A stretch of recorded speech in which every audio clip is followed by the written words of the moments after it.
Linai, kaip vertinate prisijungimą prie komandos toks oficialiai?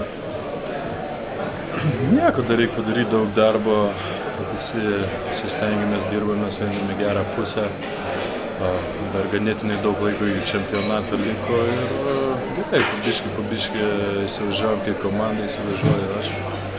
Ir svarbiausia gauti geriausią formą rugpjūčio 28, kada mes pradėjom žaisti. Su Naująja Zelandija. Jo, čempionatui.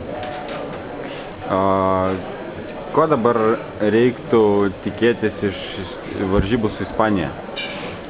Visada žinom, kad Ispanija su Ispanais niekas dar turbūt nelaimėjo prieš šios draugiškų varžybų, kiek jie čia yra žaidę, bus sunku, bet mes dabar žaidžiam nebūtinai dėl tų pergalių, aišku, kovojam, bet bandom spręsti daug tikslų, bandom daug žaidėjų ir žiūrim, kas veikia, žiūrim, kas neveikia, yra vis tiek dabar pasiruošimo metas ir nieko, eisim kautis ir eisim tobulėti kaip komanda.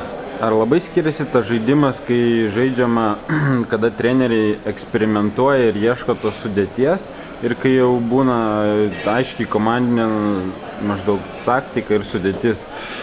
Ne, tai aišku skiriasi visas žaidėjų ritmas ir tas turbūt daugiausia žaidimą. Mes bandom tą patį žaisti, bet vis tiek žaidžia daug žaidėjų su daug žaidėjų kombinacijų ir visada žaidži su skirtingu ar taip ir nėra dar to susižaidimo tokio, bet manau viskas normaliai, taip ir turi būti.